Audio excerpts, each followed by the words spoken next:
Olá, gente, boa tarde. Hoje estamos aqui com a Mariana Fonte da Silva Cunha. Ela possui graduação em português e espanhol, com mestrado em letras neolatinas pela Universidade Federal do Rio de Janeiro. Então, o convite foi porque também tem muitas pessoas que me mandaram mensagens do México, de outros países, pediram até para dublar algumas coisas, né, em espanhol. E a gente não teve a ideia de ter uma pessoa que pesquisa justamente uma literatura, poesia da língua hispânica, justamente para poder levar para mais gente. Então, Mari, né, a gente trabalha junto também no colégio, né? Então, é bem legal estar aqui com você, agradecendo o convite de você ter aceitado participar dessa entrevista, que vai contar um pouco da sua trajetória e um pouco da sua pesquisa para quem, né, se interessa pela cultura. Então, eu acho que é uma cultura muito rica. E se apresente, fala um pouco da sua pesquisa, por que ela é interessante, por que ela é tão atual, o que te motiva a estar estudando o seu tema. Bom, obrigada, Pri, pelo convite. Fiquei muito feliz. Fico muito animada de repente chegar em outros lugares, né? Assim, com essa pequena trajetória que eu tenho na pesquisa. E é isso, muito feliz de estar aqui. Obrigada pelo convite. Bom, como a Priscila falou, acho que eu posso apresentar assim rapidamente, em linhas gerais, né, o que eu já fiz até agora em termos de pesquisa. Eu sou formada, licenciada em Letras Português e Espanhol pela UFRJ. Terminei a faculdade e não ingressei diretamente. Eu acho que isso é uma coisa sempre interessante de se dizer, né, sobretudo quando a gente está pensando aí em pessoas que de repente pensam em seguir por essa carreira acadêmica. A gente sabe que não é talvez uma carreira óbvia para muitas pessoas, né? Assim, não é um caminho de vida tão óbvio assim. Não era um caminho de vida óbvio para mim. Eu acho que esse tipo de coisa não é irrelevante, né? Falar, pelo contrário, acho que é importante. Assim, os meus pais não têm formação superior. Eu venho de uma família em que poucos primos, sobretudo os mais velhos que eu, né, poucos primos são formados. Os meus tios, uma família muito numerosa, os meus tios, muitos não sequer terminaram o ensino médio, os meus pais sim, mas, enfim, eu não vim de uma casa de leitores, eu não recebi esse hábito, né, e esse gosto por osmose, assim, né, como acontece em alguns casos. Então, eu acho que isso é uma coisa que a gente não pode deixar para lá, né? Algo que a Priscila comentou um pouco que a gente atua junto na escola, né, numa escola particular. Então, é uma coisa que eu costumo dizer, assim, algumas vezes para os meus alunos, porque eu não acho que é irrelevante isso. E aí, entrei na faculdade para fazer letras, já desde o início enfrentando uma resposta um pouco uma estranheza da parte da minha família, para ser bem sincero, né? Assim, poxa, mas vai fazer letras, né? Você é uma menina tão esforçada, tão estudiosa, né? Com boas notas, podia de repente passar para sei lá, um direito, carreiras mais bem vistas, né? Mas enfim, fui fazer letras, fiz uma escolha acho que muito feliz na minha profissão, e aí terminei letras, terminei um semestre depois do que a grade dizia, né, que era o tempo certo de terminar, digamos assim, e não emendei no mestrado, né. Na verdade, comecei o mestrado um ano depois, se eu não me engano, de que eu terminei a graduação. Minha graduação foi um momento muito difícil, muito pesado, eu sempre trabalhei, as horas de estágio eram muitas, enfim. E o mestrado foi um caminho de muito desejo, de muito amor, sem dúvida, assim, de muito afeto pelo conhecimento, mas também bem complicado, assim, né? Acho que às vezes, se a gente está pensando nos nossos alunos, por exemplo, né, Pri, eles têm uma visão da gente talvez um pouco inocente, né, de que a gente tá ali num caminho muito fácil. E a carreira acadêmica não sempre é esse caminho fácil, apesar de quase sempre, para muitas pessoas, e para mim, pelo menos, é um caminho de muito afeto, de muito laço, né? Com aquele conhecimento, enfim, com a prática, mas não necessariamente é uma carreira só de êxito, né? Eu acho que isso é uma coisa importante, porque às vezes as pessoas têm uma visão um pouco, sei lá, como se fosse uma coisa menor, ou que não fosse um trabalho de fato, enquanto que a academia, ela te exige muito, é muita leitura que a gente faz, às vezes muita produção de artigos, né, que você tem que às vezes produzir por causa das bolsas, né, que você tem. Então, assim, muita gente com problemas de saúde mental mesmo, né, problemas de ansiedade, depressão, porque a cobrança ela é muita, então, e pouco retorno social, né? A própria sociedade é visto como uma coisa menor, uma coisa inferior. Então, a gente sofre de todos os lados. A gente sofre dentro do trabalho, da academia, com os prazos, com relatórios, com pesquisa, com a leitura, com a escrita da tese, a escrita da dissertação. Os prazos, eles são muito pequenos e a produtividade ela é altamente cobrada. E, por outro lado, a própria sociedade vê como uma coisa menor, uma coisa inferior, e aí você pensa que a bolsa vai acabar e que você não conseguiu nenhuma inserção melhor no mercado de trabalho. Então, é uma profissão muito difícil, né? E muitas vezes as pessoas não veem que é uma carga ali, né? Como a gente está dentro da academia, a gente consegue entender melhor esse mundo acadêmico, né? Sim, sim. Que não acho que você pontuou muito bem, assim, não sempre é fácil. Na verdade, se você... Assim, eu penso muito na questão da instabilidade, né? Na instabilidade da bolsa. A gente sabe que a bolsa tem um tempo para acabar, né? Assim, E quando não enfim. corta no meio do caminho, e quando você não recebe algum mês, então é instável em todos os Exatamente. sentidos, né? Então, assim, é muito difícil Exatamente. viver uma vida estável emocionalmente quando a sua vida econômica, material, ela é totalmente instável. Então, isso afeta muito a Exatamente. produtividade também. Muito, muito mesmo. Sobretudo se a gente pensa... e aí eu acho que isso é interessante, né, de pontuar, assim. Como que isso interfere, de certa forma, enfim, no perfil do aluno que escolhe essa vida acadêmica, né? Então, quer dizer, quem é que pode viver de uma bolsa e, sobretudo, de uma bolsa tão instável, né? Como a gente sabe que as bolsas são, como você mesmo falou, existe sempre o fantasma de a bolsa não vai cair esse mês, a bolsa vai diminuir, enfim, como a Eu gente sabe que acontece. acho que isso que você está tocando num ponto é um ponto muito importante porque interfere muito na produção. Ainda mais quando você não vem de uma família abastada, uma família que não necessita realmente que você trabalhe, que você tenha um dinheiro próprio, quando você tem que pagar suas contas. E como a própria falta de estabilidade da bolsa, como a finitude da bolsa em determinado prazo, só que o que é te exigido dentro daquele prazo extrapola o prazo, muitas vezes, né? Então você tem que ter uma produtividade que é muito maior do que o prazo que eles te dão para entregar as coisas. Então essa exigência ela é muito grande no pouco prazo que você tem, e depois você tem que terminar aquele prazo, você tem que continuar sobrevivendo, pagando suas contas e conseguir um emprego. Então tudo isso fica junto com os prazos e aí muita gente acaba entrando numa crise, né? Então acho que isso é muito importante porque isso afeta diretamente a produtividade que nos é exigida, né? Então, isso é Exatamente. muito ruim. Exatamente. E aí pensar assim também que aluno é esperado pela pós-graduação, né? Será que é o aluno que se sustenta, que tem uma família, o aluno que não tem algum suporte financeiro, por exemplo, da parte da família, enfim, que aluno que se espera, né? E aí, se você não é esperado, que malabarismo você tem que fazer para estar incluído ali, né? Para resistir naquele espaço.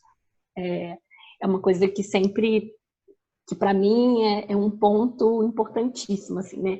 Que justamente foi o que me fez, enfim, fazer essa pausa da graduação para o mestrado e agora essa pausa em que eu estou de novo do mestrado para o doutorado, né? Eu sinto que esses momentos de recuperar um fôlego foram importantes, né? Vêm sendo importantes na minha vida, assim, né? Na minha vida acadêmica. Que sempre foi um desejo, né? Desde que eu entrei na universidade, sempre foi o que eu quis fazer, de fato, mas que são essas duas forças, né? A força do desejo, do pesquisador, da vontade, e ao mesmo tempo alguns outros empecilhos aí que não são menores, né? Não são pequenos. O E que os gregos aí, chamariam de escolé, né? De você ter um tempo livre, produtivo, mas que esse tempo livre não é para todo mundo, é um privilégio de uma minoria, né? Que é justamente aquela minoria que tem alguém para trabalhar por ela. Então você tem escolé exatamente. quando você tem alguém, numa sociedade grega escravocrata, você tinha que ter escravos então para trabalhar para você. Mas como ter dinheiro, né, nesse sentido, ele é libertador para você poder estudar, né, para você poder ter esse capital cultural para investir em você mesmo. Então, para as camadas mais baixas, né, não a elite da sociedade, é muito mais difícil se manter na pós-graduação. É muito mais difícil não sofrer dessas pressões, né, sociais, econômicas. Então, isso realmente faz parte da maioria dos alunos da pós-graduação, esses problemas que você está levantando nessas questões. Exatamente. Então, assim, eu nesse momento eu tô entre mestrado e doutorado, porque eu finalizei o mestrado e os meus planos são mesmo de voltar, digamos, à vida acadêmica mais ativa, digamos assim. Não que nesse meio termo eu não esteja ainda, enfim, inserida nesse mundo e fazendo o que é possível, digamos assim, né? Mas, enfim, estou nesse momento entre uma coisa e outra, né? Depois do mestrado terminado, eu fui professora substituta da UF por 6 meses, no ano passado. Então, tive aí uma experiência de estar nesse outro lugar, né, na academia, que foi, eu considero que, assim, foi um momento felicíssimo da minha vida acadêmica. Terminou muito pouco, né? Terminou sendo muito pequeno esse tempo, foram 6 meses da vaga, era uma vaga de literatura, acho que era literaturas hispânicas, eu dava aula de literatura hispano-americana, simplesmente.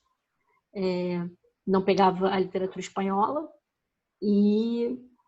mas enfim, passei esses 6 meses lá dando aula e foi, assim, super importante, super, super recompensador, assim, de alguma forma, né? Ver essa possibilidade mesmo de estar ali inserida. Ainda que só com o mestrado é o que é possível, né? Fazer concursos de substituto. E aí foi uma experiência bacana, assim. Acho que foi um momento muito... É um momento muito importante na vida do pesquisador também, ele ter um certo aval, né? Eu considerei muito assim, um certo aval de tudo bem, você pode seguir nessa profissão, tem um espaço para você, né? Você é capaz de ocupar esse espaço, né? Segue o caminho aí, vai para um doutorado, talvez um pós-doc, que uma hora pode acontecer de fato, né? O que a gente espera que acabe acontecendo quando a gente segue essa vida, né, acadêmica.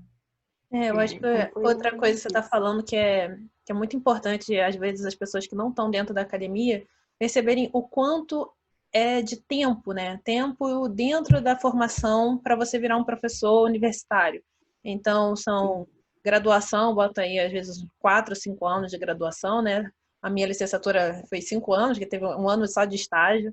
Aí, bota 5 anos de graduação, mais 2 anos de mestrado, que nunca termina em 2, é sempre em 3.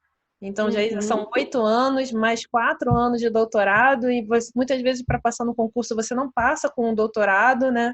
Você passa sempre, às vezes, com pós-doc, porque como tem poucas vagas, a concorrência ela é muito alta e as pessoas com mais qualificação têm análise de currículo, normalmente são as pessoas que vão passar.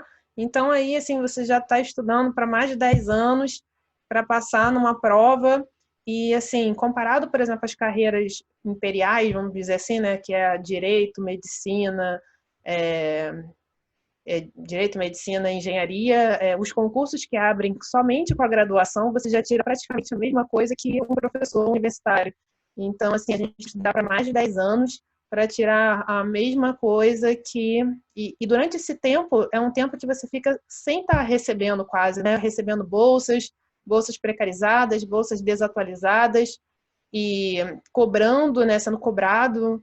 Então, realmente é uma área muito difícil de estar durante tanto tempo, que a gente fica alternando entre o mundo do trabalho externo, o mundo acadêmico, conciliando os dois, porque sabe que uma hora a bolsa vai acabar.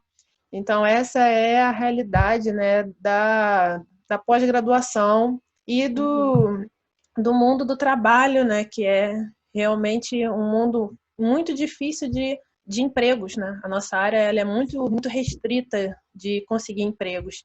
Então, realmente é bem, bem difícil. É muito precário, né? Assim, e no nosso caso, bom, onde a gente pode atuar, né, fora do mundo acadêmico, que é, enfim, dando aulas para educação básica, né? Eu não sei como é que você se sente, Pri, assim, como é para você essa relação, mas eu sinto um vão muito grande entre uma coisa e outra, né? Assim, em termos de...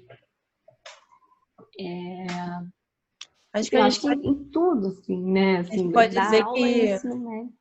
Não, a gente Diga, pode dizer diga. que a gente está do lado mais precarizado do ensino médio, né? É justamente naquela medida provisória tiraram filosofia, sociologia e espanhol. Então, assim, Exatamente. num colégio que eu dava aula, quando teve essa medida provisória do Temer, antes da medida, assim, ser efetivada, eles já estavam demitindo. E aí eu fui demitida. Eu, professor de sociologia e o professor de espanhol. Então, assim, foram os três ao mesmo tempo. Então, a gente já está do lado mais precarizado possível da relação trabalhista, né, do ensino Exatamente. médio. E além disso, assim, eu sinto um vão muito grande entre uma coisa e outra, entre uma prática e outra, né? Então, assim, eu, por exemplo, dei aula na UF no ano passado, durante 6 meses, e não deixei a escola de jeito nenhum, né? E era uma ginástica mental que eu precisava fazer, cognitiva mesmo, né? Entre no mesmo dia, não sei, preparar uma aula para o ensino médio, uma prova, alguma coisa, e preparar uma aula na universidade, assim, são níveis de relação com o texto, por exemplo, muito diferentes. Então, não sei, assim, eu quase considero duas profissões diferentes, né? Como se eu estivesse desempenhando realmente duas profissões diferentes, sei lá, como se eu fosse uma manicure e secretária de alguém, assim, junto, né? Assim, então é tão precário às vezes, assim, né? A posição do pesquisador, que a gente chega a sentir às vezes que precisa estar em dois lugares muito diferentes, né? Ocupar dois lugares muito diversos. Então, e isso é um incômodo, pelo menos para mim é um incômodo muito grande. Então, assim, mais um...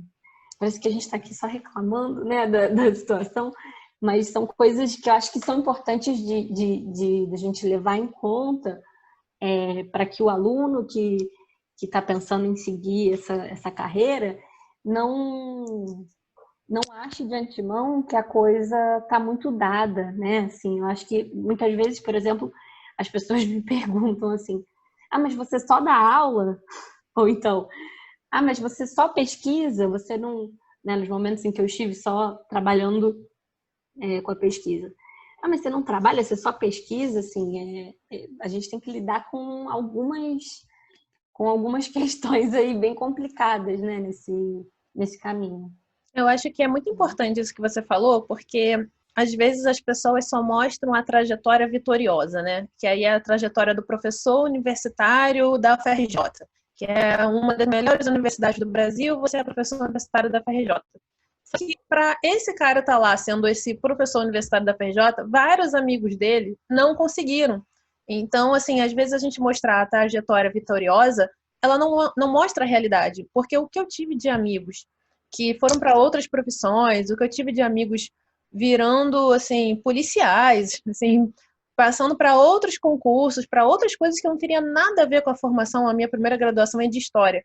Então, assim, eu tive vários amigos que fizeram graduação de História e foram, assim, fazer coisas totalmente diferentes do que a graduação. Então, assim, mostrar que existe o professor universitário e essa carreira acadêmica que deu certo, isso não é representar a realidade. A realidade são pessoas muitas vezes que desistem, pessoas que muitas vezes entram em depressão porque estudam muito e não conseguem inserção no mercado de trabalho, não conseguem emprego. E, assim, vários amigos meus que têm uma potencialidade gigantesca e que muitas vezes, pela dificuldade mesmo, assim, porque no final das contas, no mundo que a gente vive, que tudo é uma relação material, né? Você precisa da matéria para sobreviver. A própria existência dessas disciplinas, né? Desses cursos, né? Que são profissões, né? Então, assim, a gente é professor, essa é a nossa profissão. E quando você tem uma profissão extremamente precarizada, em que várias pessoas tomam o seu lugar, que não precisa exatamente estar formado, e como isso afeta, né, essas pessoas que se dedicaram a sua vida para fazer aquele curso. É o que você falou, você poderia ter feito outra graduação, ter escolhido outro caminho, e talvez a dificuldade, né, tanto de emprego quanto de receber salários, né, de pagamentos, fosse muito diferente da nossa realidade como professor.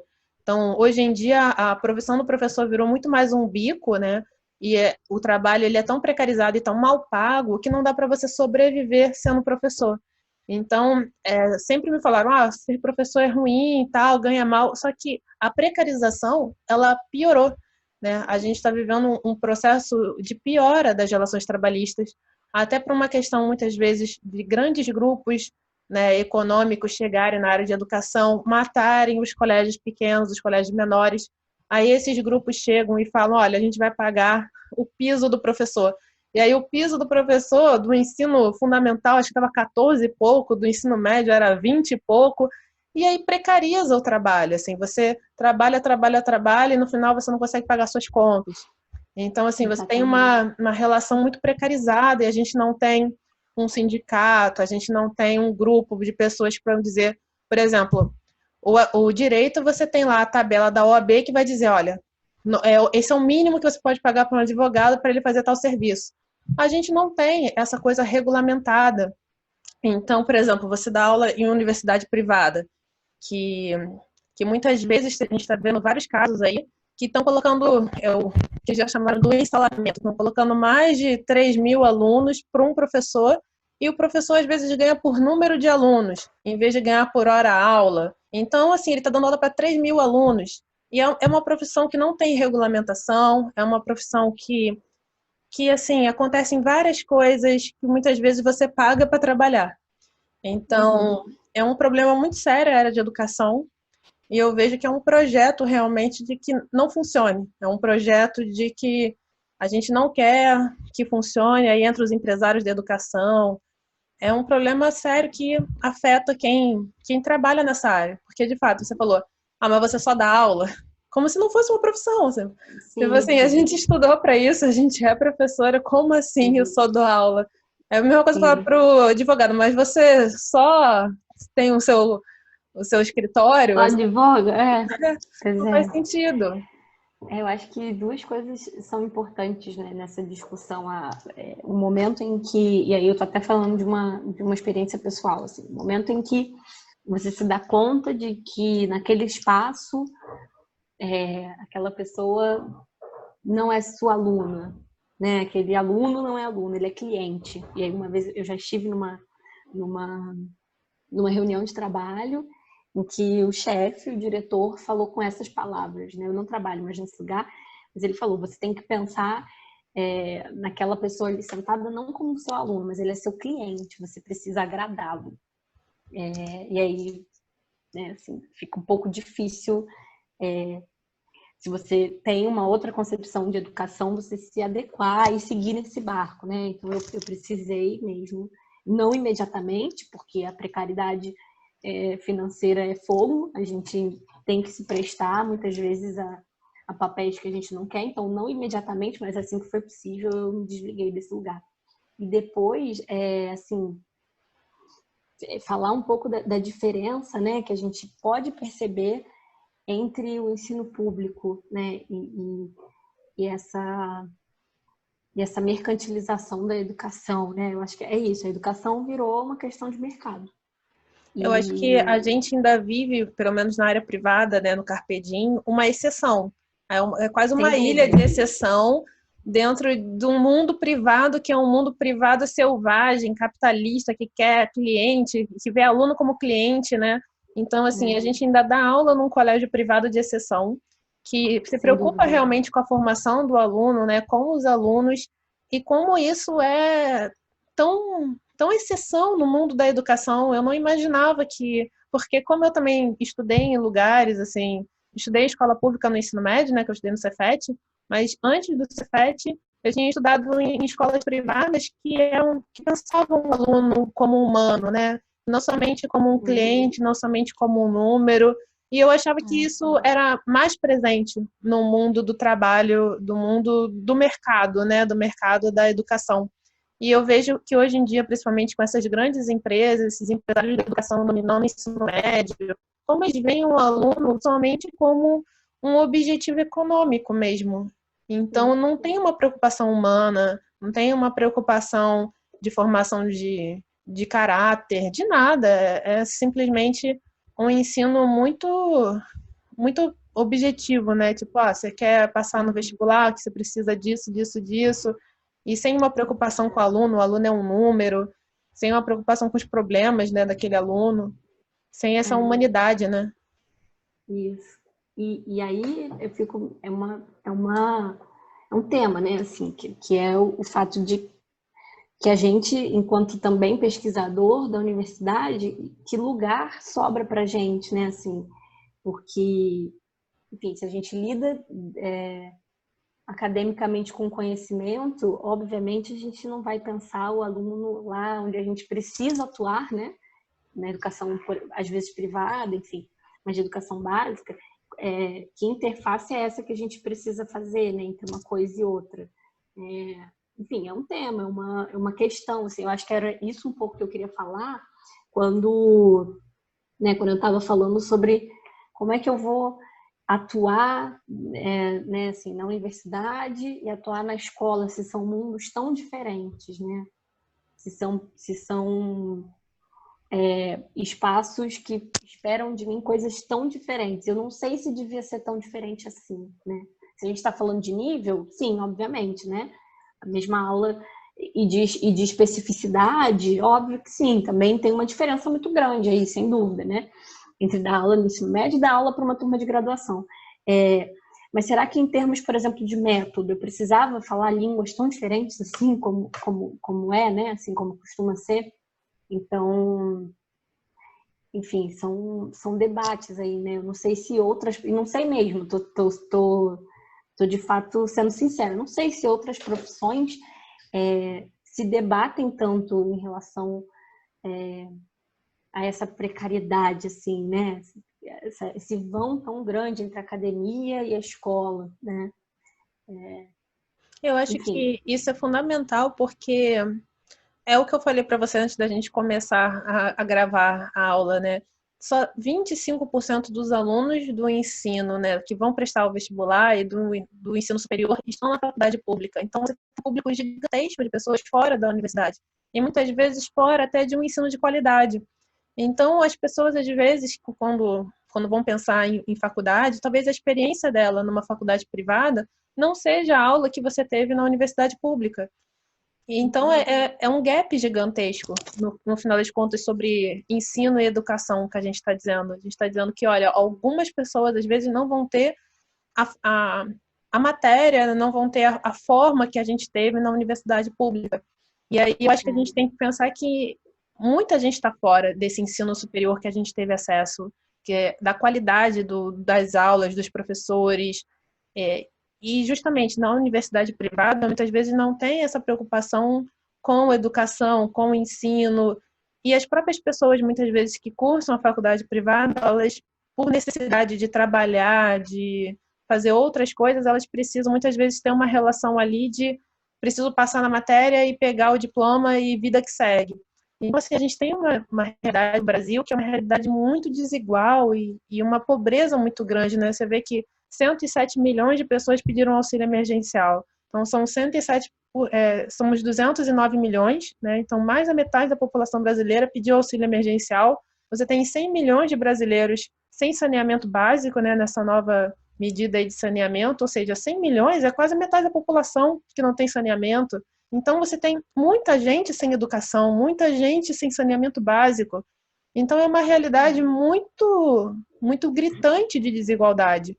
E aí, quando a gente está falando sobre qualidade de ensino, de educação, de precarização da relação do professor, a gente está falando isso num Brasil que, assim, é extremamente desigual. E aí, às vezes, parece um discurso muito elitista, porque se a gente pensar em percentual, né, de quem consegue fazer um mestrado e doutorado, é quase ninguém do Brasil.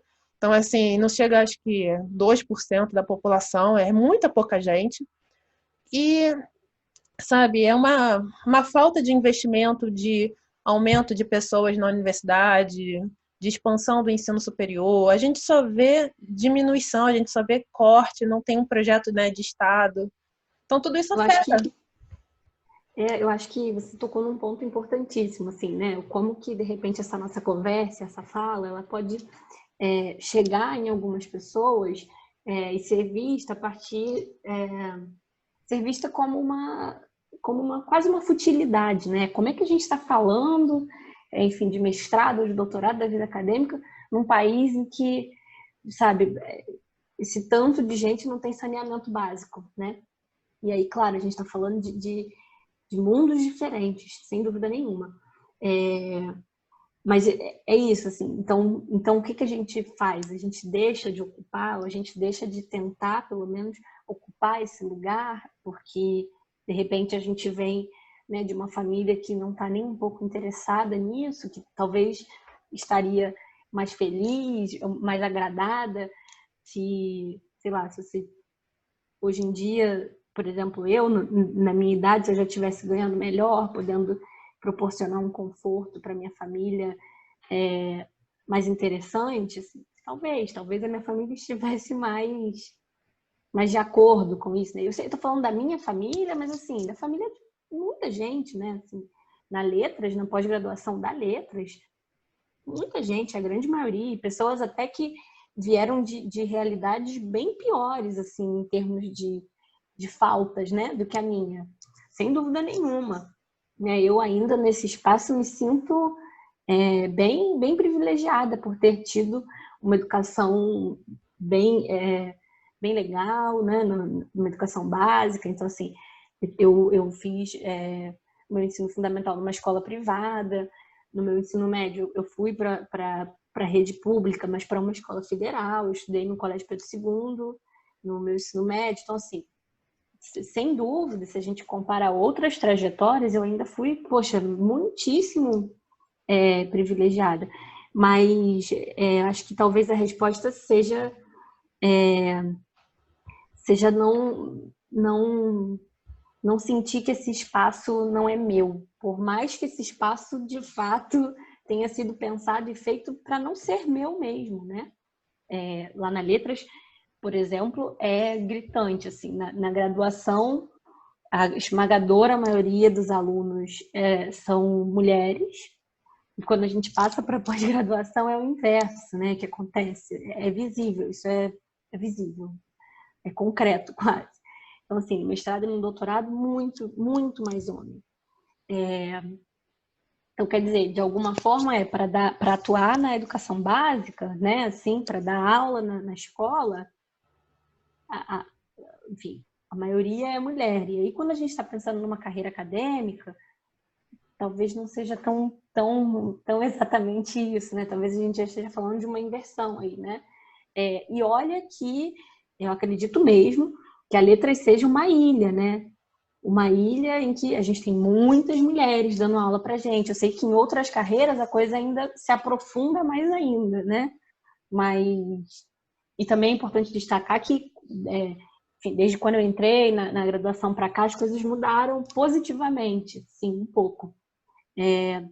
Mas essa diferença ainda existe. Então, assim, talvez a resposta seja insistir mesmo, se é aquilo que você quer, enfim, se você pensa que isso vai ser, de fato, uma carreira desejada por você, um pouco ser insistente, né? Ser um pouco cri-cri.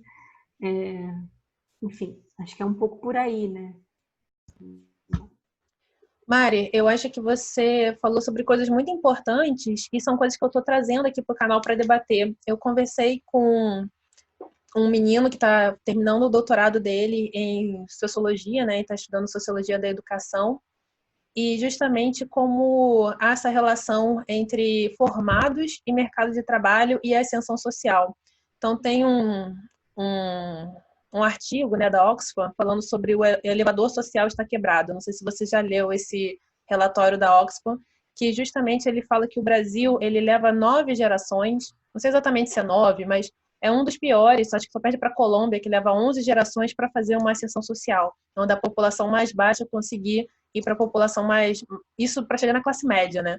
E aí você vê a dificuldade que é no Brasil ter a ascensão social. E uma das pesquisas desse menino era justamente mostrar como os cursos, e quando houve essa expansão do ensino superior, os cursos que expandiram foram justamente os cursos de licenciatura, né, os cursos que você consegue fazer EAD, e aí você tem justamente os cursos mais baratos de serem pagos e justamente aqueles que são menos remunerados. Então, houve uma expansão do ensino superior, mas essa expansão do ensino superior não foi revertida em ascensão social. Então, não foi pela via da educação que se possibilitou com que as pessoas formadas conseguissem, então, ascender socialmente. E acabou que a gente, justamente, foi para os cursos de licenciatura por uma questão de gostar, de achar que realmente tem a ver com o que a gente acredita, né? A gente acredita na educação, a gente gosta desse campo da educação, poderia ter feito outras coisas, né? A gente já estava numa camada talvez mais privilegiada da sociedade, mas justamente essa expansão do ensino superior foi justamente para os cursos de licenciatura, e aí você colocou um monte de gente formada nos cursos de licenciatura, o que fez com que existisse muito mais gente para trabalho, né, do que de fato ofertas de emprego, e aí essa grande dificuldade que é conseguir emprego hoje, dando aula, né, que é muito maior, porque antigamente as pessoas falavam a profissão do professor é precarizada, mas era precarizada porque o professor tinha muitos empregos e tinha que se desdobrar em muitos empregos para fazer um salário.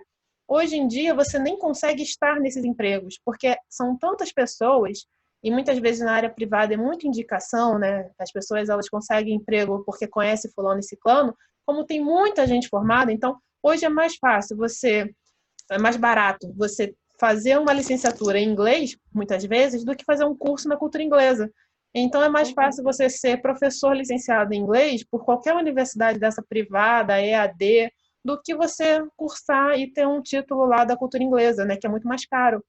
Então, como a nossa profissão ela foi precarizada e os salários foram jogados para baixo, justamente com essa expansão, essa pouca regulamentação, tanto do ensino superior, da qualidade desse ensino superior, e quanto, de fato, esse profissional pode receber no mercado de trabalho.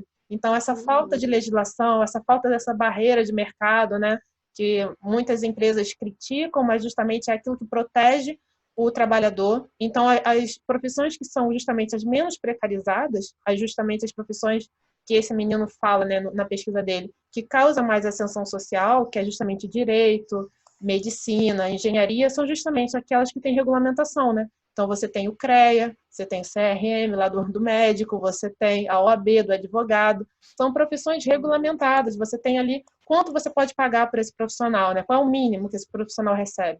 Enquanto que a nossa área de educação não tem essa regulamentação e que faz com que a gente fique muito precarizado.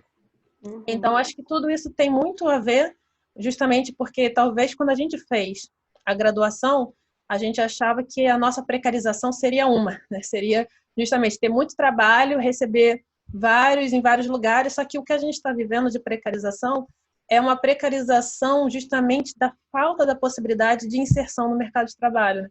A gente não consegue nem um emprego precarizado. Ou quando abre a vaga de emprego, é muito precarizado, né? É praticamente você pagar para trabalhar. Às vezes a pessoa quer pagar o piso do professor, que já é baixíssimo, às vezes não quer pagar mais nenhum direito trabalhista, né? Como, sei lá, transporte, alimentação, nem nada.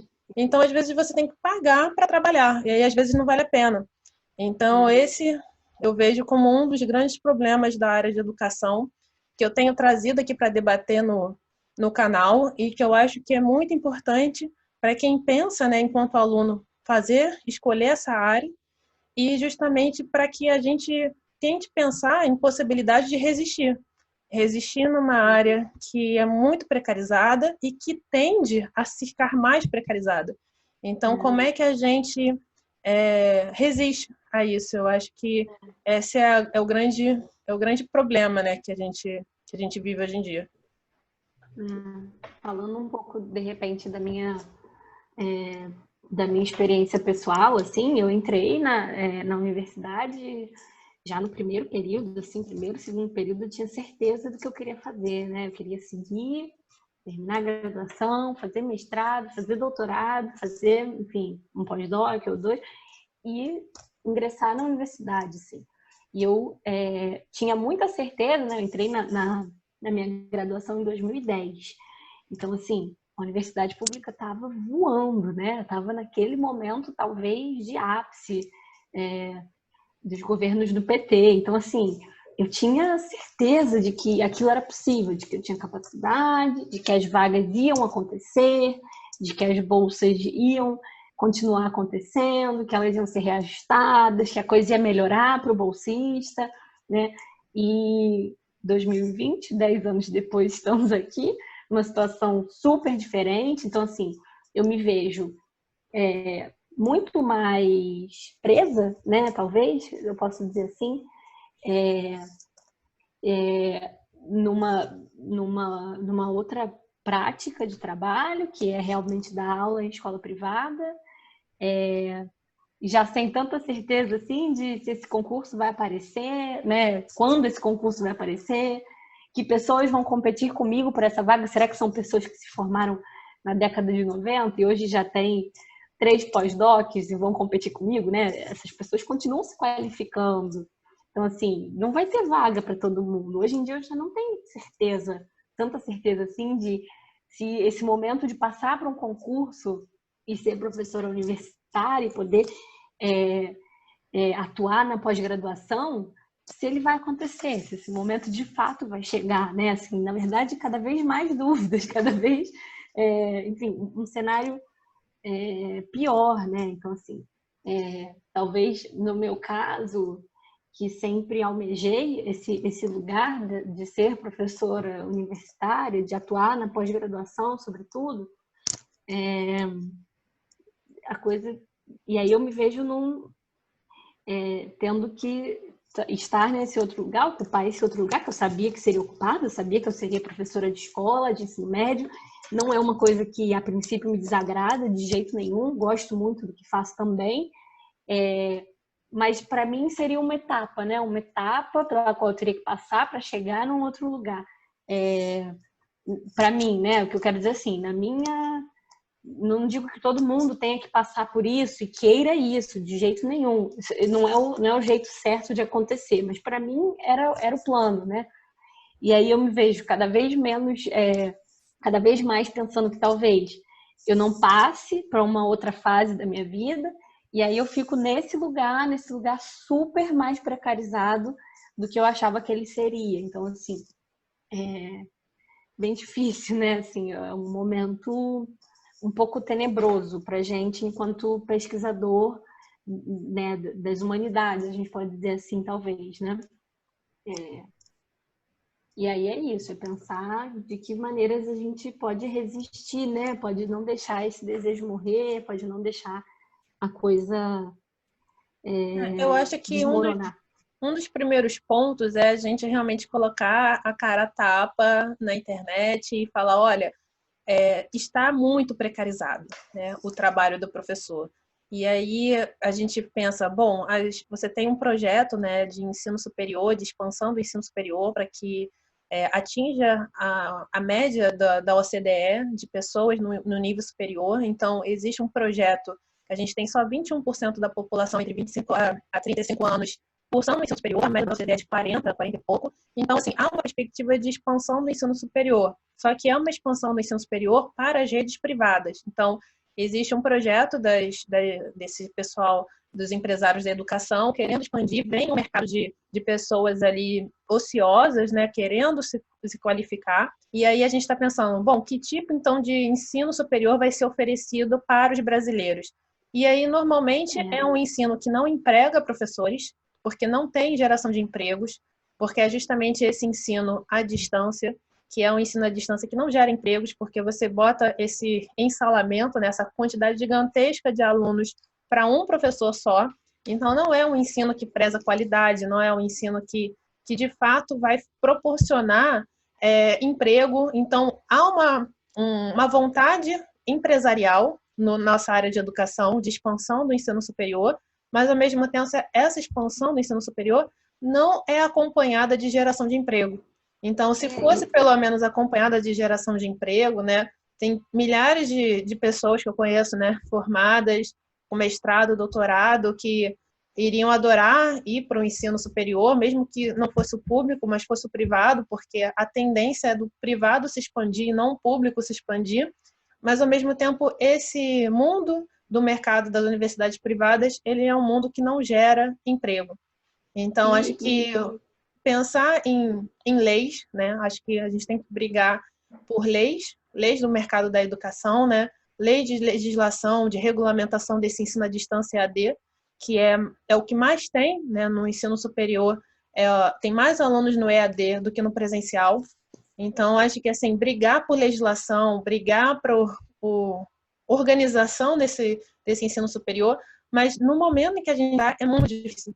Né? Você tem a irmã do Paulo Guedes, ela é representante da Associação Nacional das Universidades Privadas, né, a Elizabeth Guedes, e justamente o Paulo Guedes, o ministro da Educação, o ministro da Economia. Então, assim, você tem uma relação muito próxima entre público e privado no Brasil. E nesse governo específico, assim, mais ainda, é muito difícil pensar em leis que beneficiem ao professor ou a nós, enquanto categoria, né, de educadores, justamente porque o objetivo do governo é muito mais beneficiar as próprias empresas, né? Quando você cria uma lei trabalhista que é muito flexível, você pode, em vez de você contratar como professor, você contrata como tutor.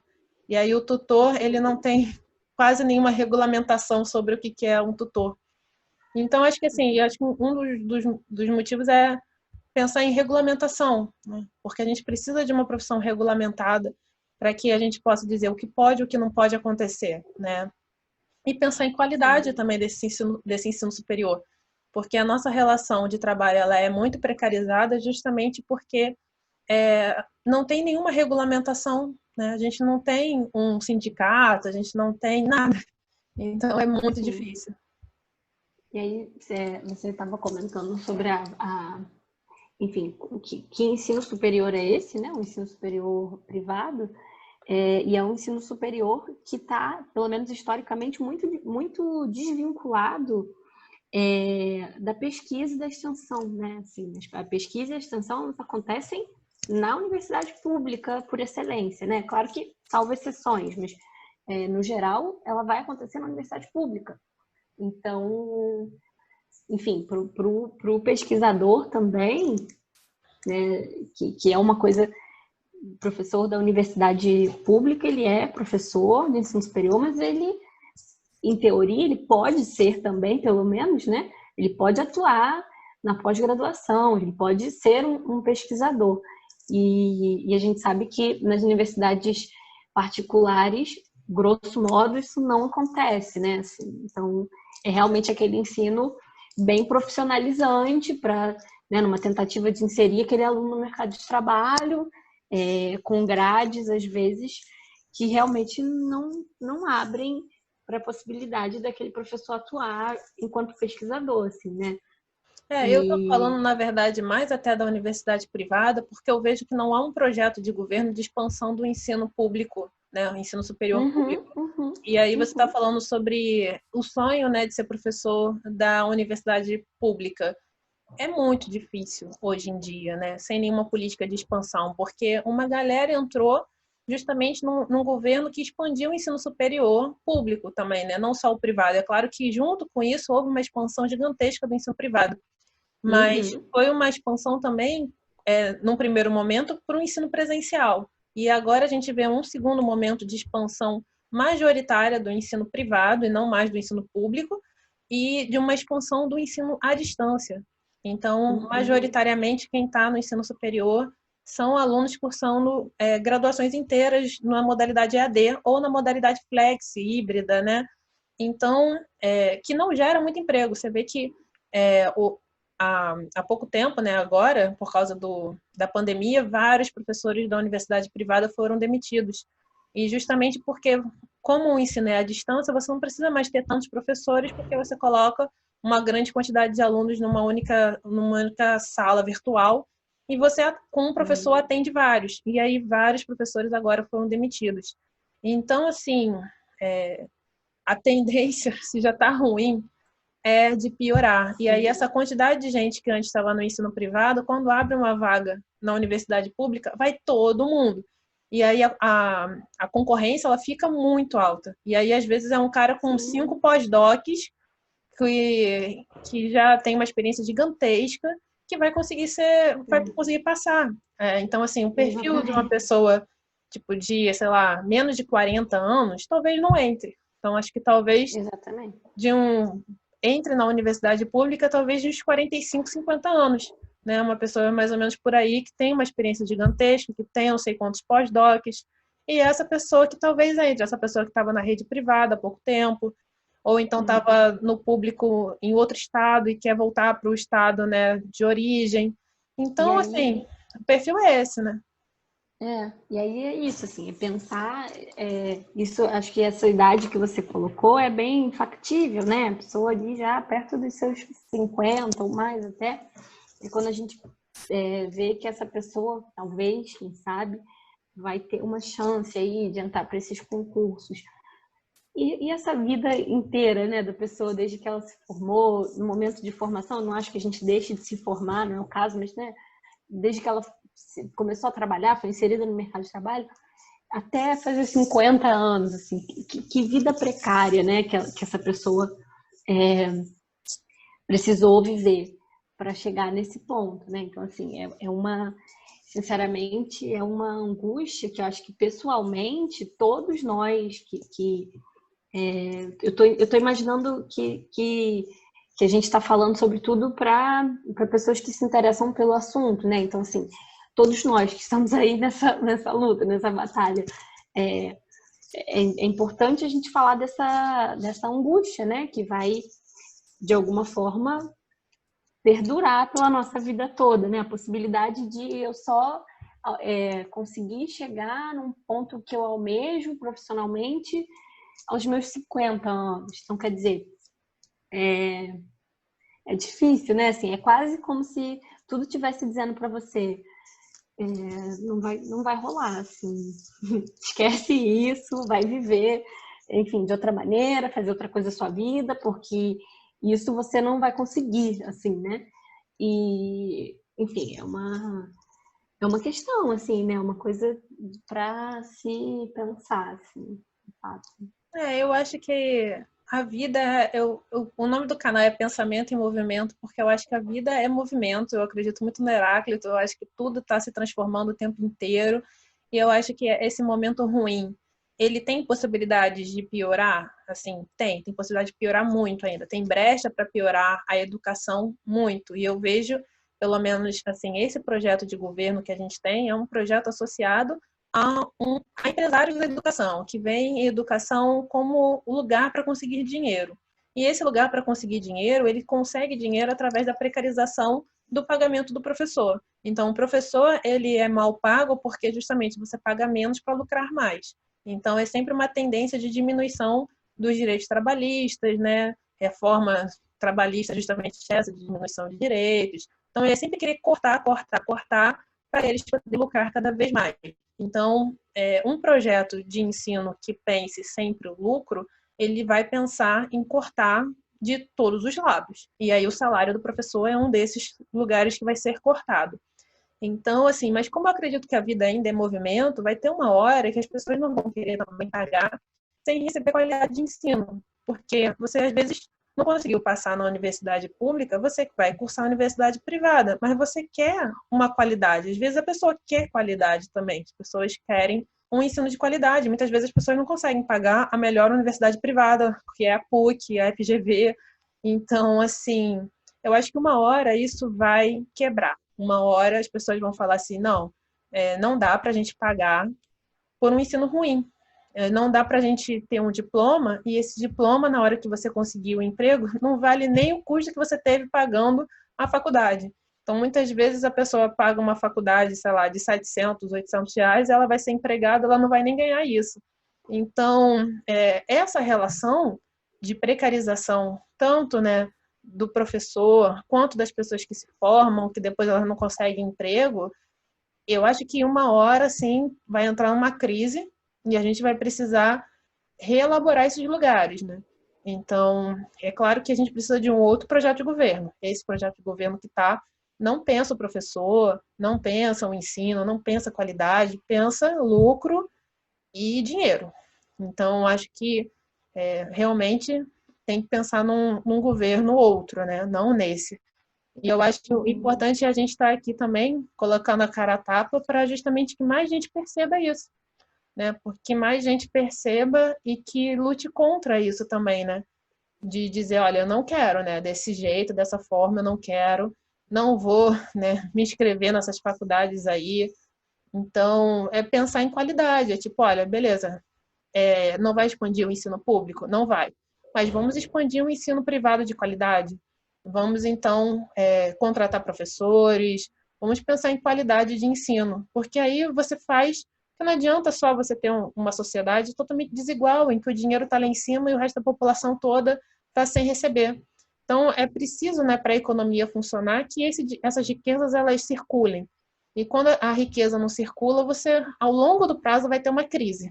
Então, assim, é preciso, a gente já está vivendo uma crise gigantesca. E só tende a piorar se você não distribuir. Então, o Brasil é um dos 7º países mais desiguais do mundo. Então, é preciso falar de distribuição de renda, é preciso falar de renda mínima, renda básica para todas as pessoas. Então, assim, é preciso falar de distribuir esse dinheiro, distribuir terras, distribuir, porque o Brasil também é um dos países que mais concentra terras, né? A gente é um país continental. Então, assim, acho que essas questões econômicas e materiais, elas precisam ser debatidas porque elas afetam diretamente a educação, né?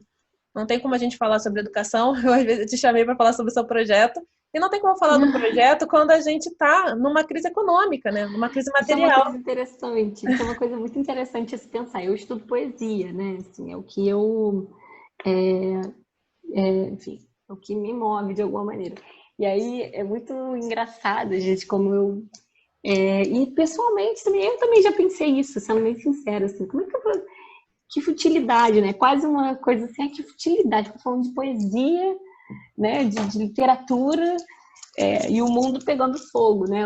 Meio que aquele meme daquele cachorrinho sentado assim no computador e um incêndio acontecendo atrás. É quase isso, né? Quase uma coisa de, nossa, que alienação da realidade, né? Você Mas vir de a onde você poesia, ela é vem. política também. A poesia, ela é potente, porque a arte salva, né? Acho que tem alguma coisa que a gente olha tanta coisa ruim no mundo, mas pelo menos você tem a arte ali para salvar aquele dia. Então, assim, já fica o convite para você voltar para falar sobre a sua pesquisa, que praticamente esse vídeo Legal, virou um vídeo legal. de, tipo, ensino superior e mercado de trabalho, emprego, professor, Sim. etc. A angústia do Então, pesquisador, né? mas, assim, a arte, ela é potente, né? A arte, ela é maravilhosa. Acho que o que salva as pessoas na quarentena, nessa angústia toda, é ouvir música, é ler um livro de poesia, é ler um livro de literatura.